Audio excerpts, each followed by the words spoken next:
Want to speak real Romanian from your first lesson? Sign up for your free lifetime account at RomanianPod101.com. How to finally learn language in 2020, your New Year's resolution solution.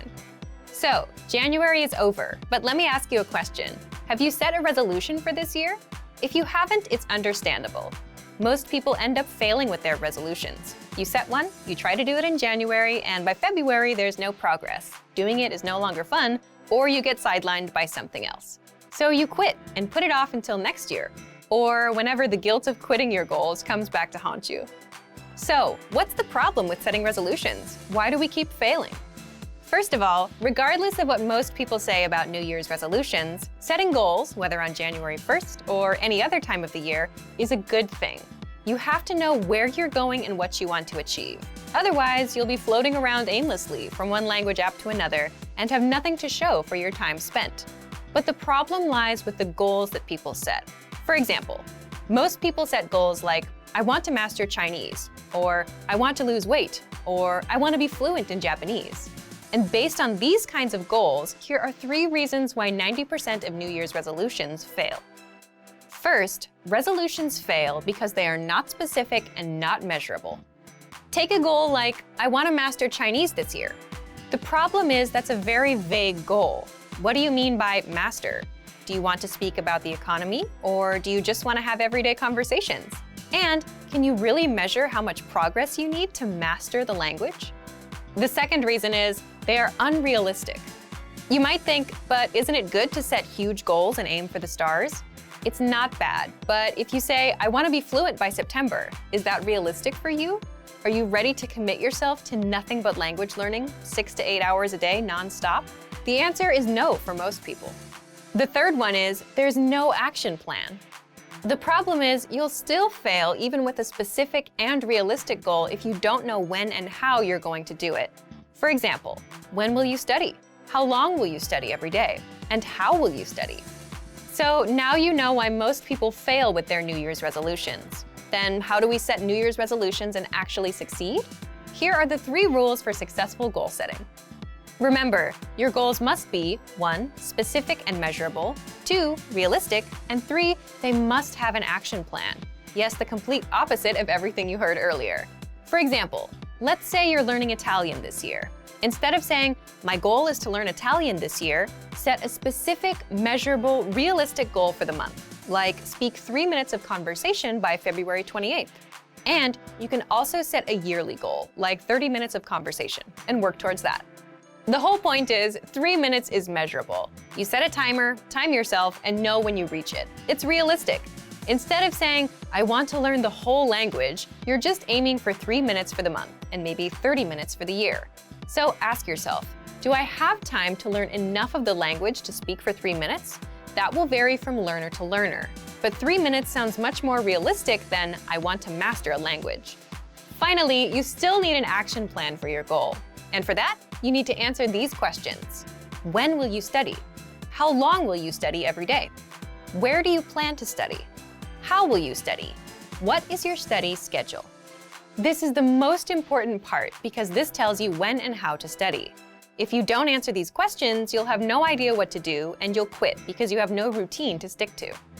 So for example, when will you study?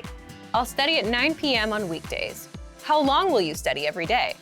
I'll study for 20 minutes. Where do you plan to study? I'll study at home, in the living room, on my computer. How will you study? I'll listen to 1 audio lesson a day for 5 days. What is your study schedule?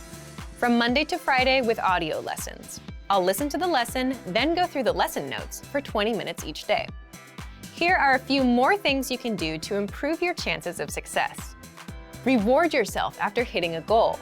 Studies have shown that giving yourself a reward after reaching a goal is crucial to creating lasting habits and continuing to conquer more goals. Write down your small, measurable goal and put it somewhere you'll see it often. Now that you know why New Year's resolutions fail and you know what to do differently, it's time to set your goal.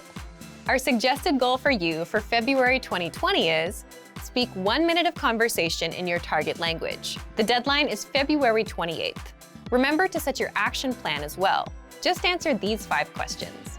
Leave us a comment letting us know your answers, and then you're ready to go. Okay, Today's topic is how remembering your mistakes can help you learn faster. First, take a moment and think of a time when you made a mistake. Maybe you were at work, maybe you were at school, maybe you were shopping or in another public place. We can all probably clearly remember many mistakes we've made. We also remember the reactions of the people around us. Some people are understanding, some people aren't so understanding. But why do we remember these situations so clearly? Psychologically speaking, negative things tend to impact us more than positive things. For example, if we're asked to choose between gaining friends or gaining money and losing friends or losing money, we'll choose not to lose friends or lose money, not to gain. This is called loss aversion. We tend to avoid losing more than we work on gaining. We spend time thinking about our negative past experiences to avoid them in the future. Because of this, negative events, like making mistakes, stay in our minds for a very long time. And this happens in language learning. If you make a language mistake while chatting with a native speaker, it'll probably be hard to forget. Yes, it's true that when we're learning another language, we don't always know when we've made a mistake. But when we realize we've used the wrong word, used grammar incorrectly, spelled something wrong or similar, we tend to remember the situation vividly. In some languages, just a tiny change in pronunciation, tone, or writing could make a big difference, so mistakes are a big source of worry for many learners. But the fact that mistakes are very hard for us to forget can be a powerful tool when learning a language. We want to avoid the feeling of embarrassment that comes after a mistake, so we work hard to correct ourselves. Past mistakes can motivate us to try harder. We can use our mistakes as a tool in our language learning. But we can't make these emotionally powerful mistakes by reading a textbook or even by taking a lesson with a teacher. The only way you can make these mistakes is by speaking in real conversations and messing up. So, what can you take away from this? Let's jump into the second part: how to use mistakes in your language learning. We can give advice like go ahead and make mistakes, but that's easier said than done. Here are 3 tips to help you make the most of your mistakes. 1. Speak in your target language as much as possible. Why? Because part of the learning process is making mistakes. Accept that mistakes are going to happen. If you're not making any mistakes ever, then you're probably not challenging yourself. 2. Look for opportunities to speak. Many learners have trouble finding public places to practice the language they're studying. See if there are language groups in your community or at your school. If you have trouble with that, look online and be creative. You don't need to search for groups specifically for language learners. See if you can find a hobby discussion in your target language. Maybe you'll find a news discussion group. Think outside the box. Find somewhere to practice and make mistakes. When you do mess up, you'll probably remember it. 3. Build on your experiences. Think carefully about your conversations after you have them, and work to make them longer each time. If you made a mistake in your first conversation, think about how to fix it. If you said only a few sentences in your first discussion, work to speak for 15 or 30 seconds on the next discussion. Challenge yourself. Many learners have trouble finding opportunities to speak that work with their schedule and their level. If you're not sure where else you can practice, you can consider hiring a tutor. If you're a Premium Plus member on our website, you can practice with your teacher. It's still important, where possible, to practice and make mistakes in real-life situations. This will help you to more carefully reflect on your conversations and work to improve. It isn't quite the same as studying with a textbook or a hired tutor. This strong desire to avoid making a mistake will help you work to improve. You'll be motivated to try harder. This can help you learn faster. The easiest way to start writing and improve on your own. Most language learners start with reading or speaking first. We all want to speak. Typically, most learners start their studies by reading textbooks or articles online. But writing? Not so many practice writing right away, unless the language has a unique writing system. There are a few reasons you should consider writing when you're learning a language. Let's jump into part 1. 1. Why is writing an easy way to learn a language? So, why is writing easy? First, you don't need anyone to start improving right now. When it comes to language learning, we all want feedback and corrections. And for that, we either need a teacher or a learning program that can quiz us. But if you want to improve on your own without waiting on anyone else, or if you don't have access to a teacher, you can start with writing. You'll find out how in just a minute. Second, you don't need to worry about what to write. How does this work? The easiest way to start writing is to copy text from somewhere else. That way, you don't have to worry about what to write or how to spell things. Just get a piece of paper and a pen and copy things from a resource you're using. You can even try doing this with your favorite quotes or ideas. Copy them word by word. Third, it can help you build a strong routine. Imagine you copy 2 sentences per day. It's simple, and it just takes a minute or 2. That means you can stick to it on a daily basis. And if you can learn to stick with that, you can stick to other learning routines in the future. And fourth, you'll end up improving all areas of the language. How? Well, if you're copying out a few sentences a day, you'll end up indirectly learning a lot of words, grammar rules, and lines you can actually use, simply because you're exposed to them. And if you read what you write, you'll improve your reading and comprehension skills too. So, how can you actually start writing in practice? Let's move on to Part 2. Part 2. How to practice writing with our lessons on your own time. Number 1. If you're taking our lessons, write out the phrases, sentences, and conversations by hand. This means writing every phrase and sentence that you learn in the lessons by hand in a notebook. You can also write out the conversations in the dialogue study tool, example sentences from the lesson notes, words and phrases from our vocabulary lists, and words and sentences from the Daily Dose app and the Word of the Day. Number 2. Write short sentences to your Premium Plus teacher. If you're a Premium Plus member, write a message and send it to your Premium Plus teacher for review. In fact, as a first step, all new Premium Plus users have to write a self-introduction and send it to their teachers. Your teacher will review your work, send feedback, corrections, and help you improve your writing skills fast. You can even write something out by hand, take a picture of it, and send it to your teacher. Number 3. Leave a comment on the lessons. After you're done with a lesson, be sure to use what you've learned, whether a new word or a grammar point. Leave a comment in the comment section, and our teachers will review it and give you feedback. Number 4. Dictation. This may be best for advanced learners. Dictation is a study method where you write down what you hear as a way to test your writing and listening skills. You can do this with any one of our audio or video lessons. Number 5. Create sentences using newly learned words. You can learn new words with our lessons, the Word of the Day, the vocab lists, and the core 2,000 word list, which gives you the 2,000 most frequently used words. And, as mentioned before, you can also leave comments for our teachers to review. Number 6. Take the writing quizzes. With every lesson, you'll get review quizzes to help you master what you've learned. Just scroll down to the vocabulary section or click on vocabulary. Then, click on Take a Quiz, and that's it.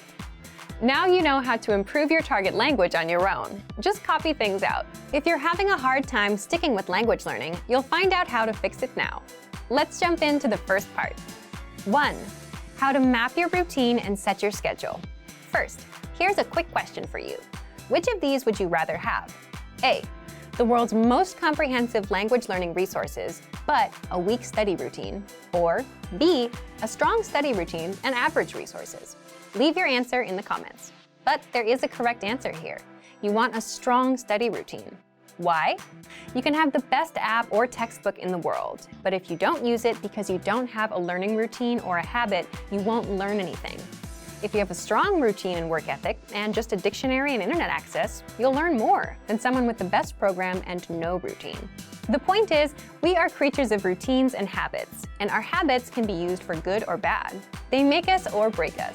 For example, if you have a bad habit, like going to bed at 4 a.m., you'll always feel tired when you wake up for work or school in the morning. If you have a good habit, like exercising regularly, you'll have energy and good health. Once we have a routine, we tend to stick to it. If it's a bad routine, it can do a lot of damage. But if it's a good routine, it can help us enjoy incredible results. We can also use routines to our advantage by applying them to work toward our goals, like language learning. How do you create a strong language learning routine? Here's one way to do it. First, write down your current daily schedule. For example, 7 a.m. I wake up. 8 a.m. I leave the house. 8:20 to 8:50 I'm on the train. 9:10 a.m. I arrive at work. 1 p.m. I go to lunch, and so on. Write out your daily schedule for the whole week. Make it detailed. If you write out your schedule, you can see your existing daily routine. You can see where you can fit language learning into your existing routine, the routine that you're used to, instead of trying to create a new routine. Why does this matter? For example, some people will look at their schedule and see that they wake up at 8 a.m. They think that if they wake up at 7 a.m., they can have an extra hour for language learning. But for many of us, that approach usually doesn't work because it's not something we're used to. You're trying to wake up early so you can learn a language. You're trying to implement two brand new routines that you're not used to. For many people, this results in failure. Even if you do wake up at 7 a.m., will you get out of bed immediately and jump straight to learning every day? Or will you lose motivation after a few days because you missed that hour of sleep? So map out your weekly schedule. Once you understand where your time goes, find an existing part of your routine that you can fit language learning into. For example, if you take the train in the morning, you can use that existing routine and learn some language during that time. If you always eat lunch at 1 p.m., watch a video lesson during your break. If you always cook at 8 p.m., play some audio lessons in the background. If at first you have to start with multitasking, it's better than nothing. You can at least get used to being exposed to the language while you work on dedicating more time and attention to it. Now, let's jump into part 2. 2. How to choose the learning medium that's right for you. Before you begin learning, it's important to understand what kind of learner you are. Are you a visual learner, or do you learn by reading? There's something called the VARK model, and it's an acronym for 4 learning styles: visual, auditory, or listening, reading, writing, and kinesthetic, meaning hands-on, or actual practice and trial and error. You need to understand what kind of learning resources are best for you. So, how do you determine what kind of learner you are? This depends on you. Do you like watching videos, listening, reading, or writing? Or do you prefer more hands-on practice? There's no wrong answer. It depends on what kind of learner you are and what you like. Also, think about your past language study experience. Did you remember vocabulary words better when you read them from a book? Or was listening to a podcast more helpful for you? How do you usually remember information best? This helps you choose the learning medium or study tools that are right for you. We'll talk more about this in a few minutes. For now, determine what kind of learner you are. Leave us a comment and let us know. The last thing you need to keep in mind is your study ratio.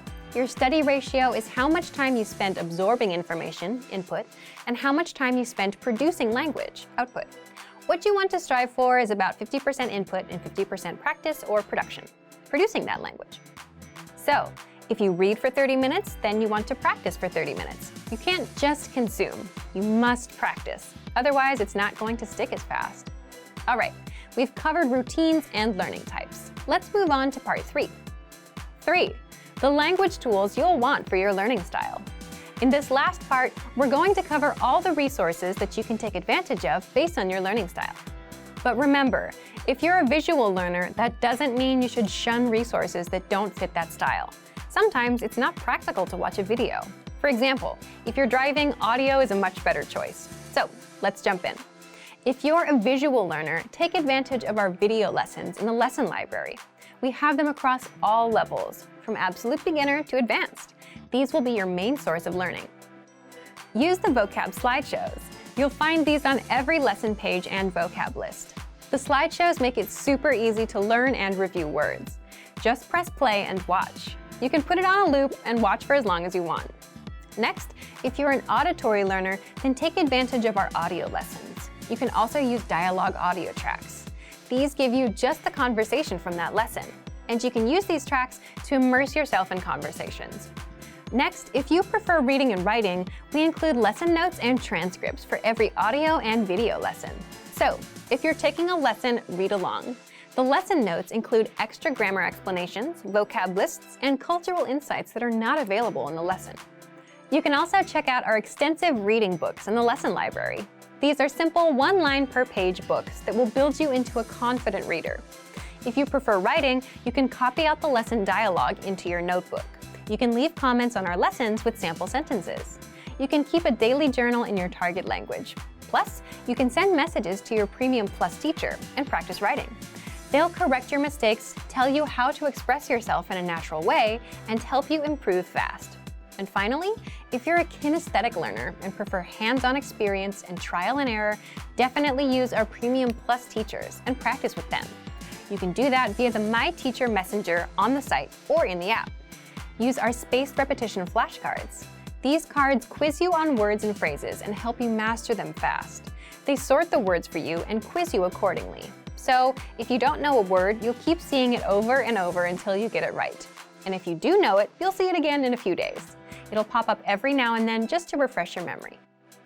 Also, take advantage of our lesson quizzes. You'll find these in every audio lesson, and these test you on the words and phrases you learned in the lessons. You can also practice speaking with our voice recorder. You'll find this inside the dialogue tool. You can record yourself and compare with native speakers. You can keep practicing until you can say the lesson dialogue at a native level. There are tools for every learning style. So, today you learned 1. How to map your routine and set your schedule. 2. How to choose the learning medium that's right for you. And 3. The language tools you'll want for your learning style. How to improve your language and speak more through preparation. Okay, let's get into part 1. Why you should prepare for conversations ahead of time. If you're a beginner, you can probably relate to this. When it comes to speaking, you tend to run out of things to say. And that's because you don't know enough of the language to express yourself. And that's where preparation comes in.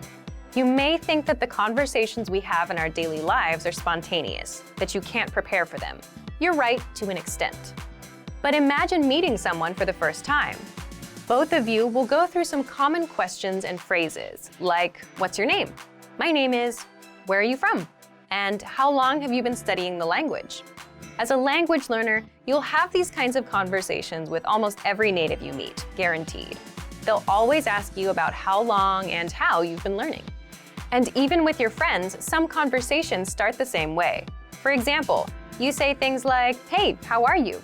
How are things? How was your weekend? My weekend was good, and you? Let's say you went to a restaurant this weekend, and now you want to talk about it. Well, that allows you to prepare and learn some phrases like, I went to a restaurant. The restaurant had delicious food. The point is, some questions and phrases come up often in conversations, so it makes total sense to master them ahead of time. And you can always plan ahead and prepare for things you want to talk about. When it comes time to speak, you know what to say, how to respond, and you don't run out of talking points as quickly. So, how do you prepare? Let's jump into part 2. The first thing you can do to prepare is check out our 25 questions you need to know lesson series. This series is specifically designed to help you with the first-time conversations you'll have with native speakers. You'll learn the 25 most common questions and answers used in conversations. Just listen to the lessons, repeat out loud, then put what you learned to use. These will serve as talking points so you can keep your conversations going. Number 2, print out the curriculum for this lesson series so you can review all of the lessons at once. The curriculum gives you the lines and vocabulary used in all lessons up front, so you can use this to review key questions and responses. This will allow you to control conversations and ask questions instead of just having the native speaker ask you all the questions. In other words, you'll sound like a fluid, confident, and experienced speaker. Number 3, check out our printable conversation cheat sheets. This is another free resource that gives you lines and words for all kinds of topics. For example, talking about hobbies, your family, and much more. Number 4, ask yourself, what do you want to talk about? Come up with some topics, and for each topic, write out potential questions and phrases that would come up in a conversation. For example, if you want to talk about restaurants, you can have lines like, my favorite restaurant is, my favorite food is, what's your favorite restaurant? And then run these lines through a translation app. It won't be perfect, but it'll give you lines to use that you can correct later. Number 5, look for lessons that are related to your topics with our lesson library. On our site, we have hundreds of lessons that teach you conversations. So if you're looking for lessons related to restaurants and food, you'll get all kinds of conversations that you can use for yourself. And number 6, if you're a Premium Plus user, get in touch with your teacher via My Teacher and try a conversation with them. They'll help you every step of the way, correct your writing, and give you the lines to use in a conversation. That way, you can prepare ahead of time, and when it comes time to speak, you'll know what to say. Want to speed up your language learning? Take your very first lesson with us. You'll start speaking in minutes and master real conversations. Sign up for your free lifetime account. Just click the link in the description.